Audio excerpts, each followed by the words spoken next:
ఓం నమః శివాయ. ఓం లలితాదేవ్యై నమః. ఓం శ్రీ గురుభ్యో నమః.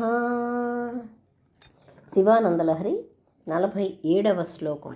శంభుధ్యాన వసంత సంగిని హృదారమే అఘజీర్ణచ్చదా స్రస్తా భక్తిలతాచ్చటా విలసితా పుణ్యప్రవాళశ్రితా దీప్యంతే గుణకోరకా జపవచ పుష్పా చ సద్వాసనా జ్ఞానానందసుధామరందలహరి సంవిత్ఫలాభ్యున్నతి.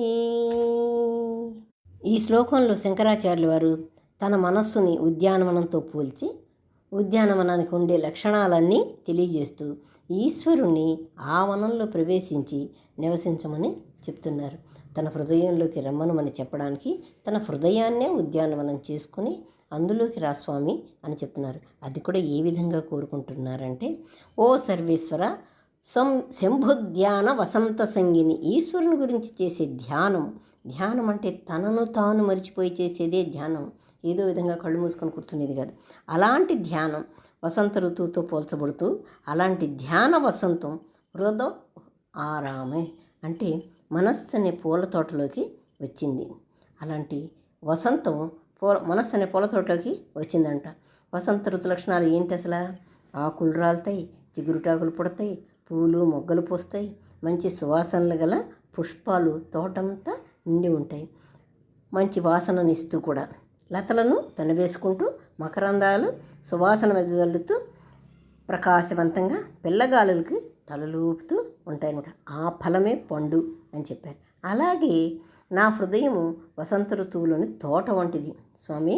అలాంటిది వసంత ఋతువులోని ఆరామం లాంటిది, తోట వంటిది నా హృదయం. స్రస్థ అగజీర్ణ చద, ఎండిన ఆకులు రాలినట్లు నా పాపాలన్నీ రాలిపోయినాయి. నాకు ఇంకా ఏ పాపమూ లేదు. కాబట్టి నువ్వు ఏమీ సంశయించకుండా నాలోకి వచ్చేసేయచ్చు. మరి పాపం రాలిపోతే నాకు ఉండేది పుణ్యమే కదయ్యా. విలసితే పుణ్య ప్రవాళశ్రితి, అందుకని పాపాలు రాలిపోయినాయి, మరి పుణ్యం ఉన్నది కాబట్టి నువ్వు ఇంకా పాపం రాలంగానే పుణ్యం అనే చిగురు నిర్భయంగా శోభాయమానంగా పొందింది కాబట్టి నా మనసునే తోటలోకి నువ్వు వచ్చేసేయి. అంతేకాదు గుణకోరక జపవచ పుష్పాచ, ఎంత బాగా చెప్పారు వినండి. సద్గుణాలు మొగ్గలుగా పూస్తే జపం చేత చేయబడే మంత్రాలు, జపాలు, స్తోత్రాలు అనే జపవాక్కులు పెద్ద పుష్పాలైనాయి. అవి జపవాక్కులు పెద్ద పుష్పాలైనాయి. ఈ సద్గుణ జపవాక్కు వలన ఏమవుతుంది? సద్వాసనాహ అంటే మంచి వాసనలు వెదజల్లుతుందన్నమాట. నా తోటంతా సువాసన భరితంగా ఉంది. ఆ సువాసనలే నా సంస్కార సత్కర్మలు అనేవి నా హృదయారామంలో ఉన్నాయి.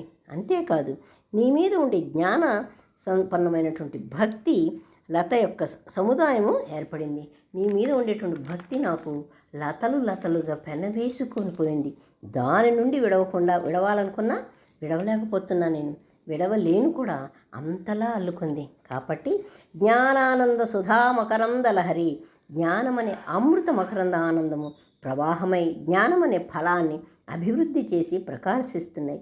స్వామి, ఇదంతా ఎందుకు చెప్పానంటే, నా హృదయము వసంత ఋతువు అంత పవిత్రంగా చల్లగా ఉన్నది.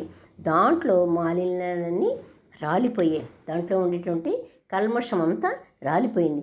నీ పూజ మొగ్గ తొడిగి మంచి సువాసనగా, పుష్పంగా, ఫలంగా ప్రకాశిస్తూ ఉన్నది. కాబట్టి నా ఉద్యానవనంలోకి, నా మనస్సుని ఉద్యానవనంలోకి వచ్చి ఆ జప పుష్పాన్ని స్వీకరించు తండ్రి, జప ఫలాన్ని ప్రసాదంగా ఇవ్వు తండ్రి అని శంకరాచార్యులు వారు ఈశ్వరుణ్ణి కోరుకుంటున్నారు. ఓం నమః శివాయ. ఓం శ్రీ గురుభ్యో నమః.